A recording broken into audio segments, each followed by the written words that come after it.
Hey, what's up guys, it's DarkArmedDuelist, and today I'm going to be showing you 3 combos that you need to know to play this deck.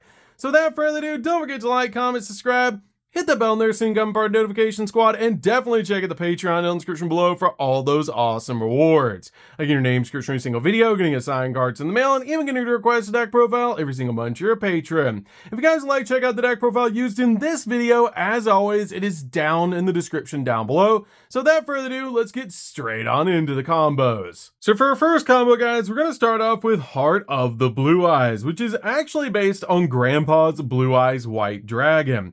And we're going to go ahead and discard this card to the graveyard, and once we do, we get to instantly add from our deck to our hand Millennium Ankh, which is what the entire deck is based around, as this card actually helps us summon out the unstoppable Exodia Incarnate, which is amazing, because my grandpa's deck has no pathetic cards, but it does contain the unstoppable Exodia. So we're going to go ahead and activate Millennium Ankh, and once we do, we get to reveal all 5 pieces of Exodia in our deck.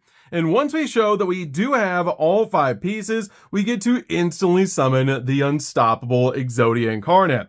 Now, all of these cards will instantly be shuffled back into our deck, so we're just showing them to our opponent. And once we do, we actually get to summon out the unstoppable Exodia Incarnate, which is our main boss monster, plus your copy of Millennium Ankh will also be shuffled back into the deck. Now, this card has an awesome effect that it actually has 5 different effects, one for each piece of Exodia, with the first effect being that it cannot be destroyed by your opponent's card effects. Once per turn, if this card battles during damage calculation, you can make this card gain attack equal to your life points permanently. Once per turn, when a spell or trap card is activated, quick effect, you can negate the activation. Once per turn during the end phase, you can set an Exod or an Obliterate spell or trap from your deck. And the only bad effect on this card is once per turn during your standby phase, you lose 1,000 life points, which is insane how powerful this big boss monster actually is. So during the end phase, we'll actually get to set either a copy of Exode Fires of Rage or Obliterate Blaze to our side of the field, but since it's the first turn, we always want to set our copy of Exode Fires of Rage, because this card is actually a board wipe. This card has the ability, if you control a level 10 or higher Exodia monster, you can destroy all cards your opponent controls, which is such a powerful effect for this card to have to instantly board wipe your opponent. Plus, during your opponent's end phase, you can actually set Obliterate Blaze, because this card has the ability that you can pay half your life points, destroy as many cards in your spell and trap card zone as possible, then equip all 5 pieces of Exodia to your copy of the legendary Exodia Incarnate. And once you do, it'll give it 2,000 attack points per piece, which is awesome to be able to equip all 5 pieces of Exodia to the unstoppable Exodia Incarnate. It also gives it piercing damage, which is amazing to help you go in for game, but you always want to set your copy of Exode Fires of Rage if you're going first, so you have a board wipe and basically a spell trap negate, which is absolutely amazing. This is a really good field, and basically what the deck tries to do over and over again. So for our second combo, guys, I'm going to show you another 1-card combo, but this is going to make an incredible field. So we're going to go ahead and have just our copy of Sinajinjin Wakes from a Millennium in our hand. This card is awesome because your Millennium monsters, besides Blue Eyes, actually put themselves in the back row as Stone Tablet monsters, which is amazing, just like they played 5,000 years ago. So what we're going to do is go ahead and just place our copy of Sinajinjin in our back row, and all our Millennium monsters actually share a common effect that you can either reveal a copy of Millennium Ankh in your hand to be able to bump these cards forward into your monster zone, special summon them, and then get an effect, or you can actually pay 2,000 life points to be able to instantly get these cards out on your side of the field and again get an effect. But since we don't have our copy of Millennium Ankh, we're going to pay 2,000 life points to be able to move our copy of Sinajinjin forward, and then we get to search a Millennium monster from our deck to our hand. So we're going to instantly grab from our deck to our hand our copy of Millennium Shield. Now this card is awesome because this card is called Shield of the Millennium Dynasty, and I love this card in this deck because this card has a really cool ability that you can again place this card in your back row as a continuous spell card, and then once you do, you can either pay the 2,000 life points or reveal a copy of Millennium Ankh in your hand to be able to move this card forward. So once we do, we're going to pay our 2,000 life points, move this card forward, and then search from our deck our copy of Millennium Ankh, which is going to instantly give us the ability to summon out our copy of the unstoppable Exodia Incarnate. Now at this point, what we're going to do is we're actually going to link summon before we summon out our copy of Exodia into a really awesome monster called Silo Hat Rabbit. Silo Hat Rabbit is one of my favorite link monsters ever created because this card instantly sets a trap monster to our side of the field, and we're going to set our copy of Angel Statue Azaroon. This card is awesome because it will actually give us a special summon negate, which is so cool to be able to set this card to our side of the field. Now we want to activate our copy of Millennium Ankh, and once we activate our copy of Millennium Ankh, we will again show all 5 pieces of Exodia to be able to instantly summon out the unstoppable Exodia Incarnate to our side of the field. But something important about this card is we'll actually get rid of our copy of Silo Hat Rabbit and shuffle it back into our extract because we only get to keep our level 10 or higher Exodia monsters or our Millennium monsters on our side of the field. So it's not that big of a deal because we've already gotten our copy of Azaroon, which is what we were really looking for.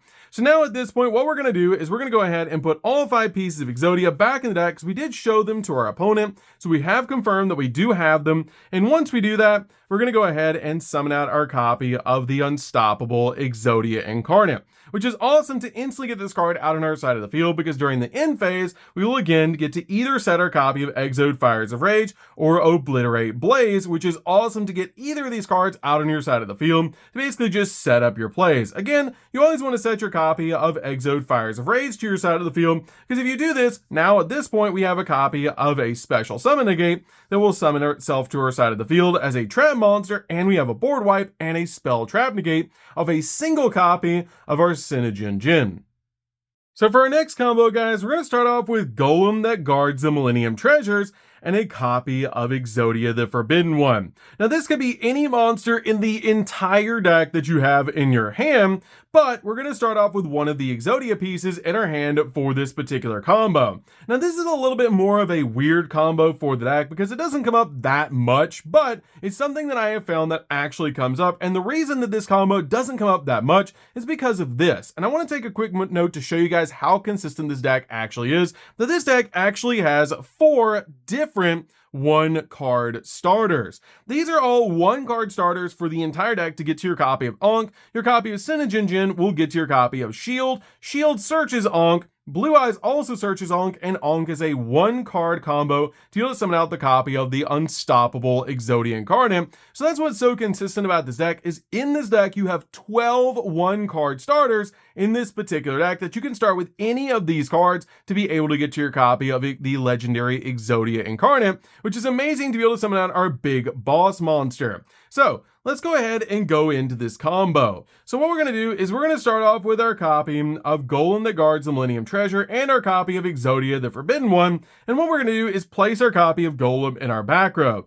We're then going to use the effect of Golem to be able to bump it forward by paying 2,000 life points, and once we do, we get to add our copy of Yugioh Temple directly from our deck to our hand. We can then activate our copy of Yugioh Temple, and once we do, we get to place our copy of our Exodia piece in the back row, and once we do that, we get to also place an additional Millennium monster from our deck in our back row because of Yugioh Temple's effect. That's the cool thing about Yugioh Temple, is you can use any monster in the entire game to place it in your back row to get a Millennium monster in your back row as well, as long as it's placed by the effect of Yugioh Temple. We then place our copy of Shield in our back row, pay our 2,000 life points, and bump this card forward, which is amazing because I love that about this deck, that they place themselves in the back row basically as the stone tablet versions, and then you have to pay life points to bump them forward or use a Millennium item to be able to bump them forward. So we're going to pay our 2,000 life points to be able to summon it, and then add our copy of Millennium Ankh directly from our deck to our hand. Once we've got our copy of Ankh, we're then going to go ahead and link these cards away to be able to summon out our copy of Silo Hat Rabbit. I love that the Silo Hat Rabbit works so well in this deck to be able to get your copy of Angel Statue Azaroon, which gives us a special summon negate, because on summon it will set it to your side of the field, which is so cool. Now at this point, we're going to go ahead and activate our copy of Millennium Ankh on our side of the field to be able to reveal all the pieces of Exodia that we have in our deck. Now, something that's an important note about this particular combo is you can activate this even though you have one of your Exodia pieces in the back row, and it's considered a continuous spell card. That's something that's very important about this combo to note, because it works the same way as the Crystal Beast cards do, that they consider themselves continuous spell cards in the back row, but they're still originally monster cards, so that's very important for Millennium Ankh's ruling. So now at this point, we're going to go ahead and put all of our pieces of Exodia back into the deck. And once we do that, we're going to instantly be able to summon out our copy of the Unstoppable Exodia Incarnate. Your copy of Ankh will also be shuffled back into the deck. And once we do that, we've set up our awesome field. So we have the Unstoppable Exodia Incarnate, our copy of Angel Statue Azarum, our copy of Yugioh Temple, and during the end phase, we'll get to set either a copy of Obliterate Blaze or a copy of Exode Fires of Rage, depending on what you want to set to your side of the field. Again, I always recommend to set Exode Fires of Rage to our side of the field. And once we do, we're going to go ahead and just end our turn and pass over to the opponent, because this happens during the end phase, and we're going to proceed to probably win the game, as we have one of the most powerful fusion monsters ever created on our side of the field, the Unstoppable Exodia Incarnate. So I'm also going to give you guys an awesome bonus combo, but you got to like the video, be subscribed to the channel, and definitely comment down below what your favorite monster is among all the Millennium monsters. And this is a combo only the pros know. So let's go ahead and show you guys this awesome combo. But make sure that you guys like the video, are subscribed to the channel because we're almost to 100k subscribers, and definitely comment down below what monster you like among all of the Millennium monsters. So this combo starts with no cards in your opening hand, but you're going to win the duel with this particular combo. And that is to draw your first 5 cards, and you're actually going to draw all 5 pieces of Exodia. Again, only the pros know this combo, but it's one of the most powerful combos in the entire game. As once you do, you go ahead and show these cards to your opponent. You tell them that your deck has no pathetic cards, but it does contain the Unstoppable Exodia, and then you instantly win the game. So that's going to do for this one, guys. I hope you did learn something about the Exodia deck. It's such a fun deck to be able to play, because you get to summon out the Unstoppable Exodia Incarnate, which is one of the most powerful boss monsters ever created. This deck is so consistent, playing 12 one-card starters, which is insane. And if you guys like, check out the deck profile. As always, it is down in the description down below. You definitely should, because it's such a fun deck to be able to play. So that's going to be this one, guys. Don't forget to like, comment, subscribe, hit the bell in there so you can become part of Notification Squad, and we'll see you guys in the next video. See you later, guys.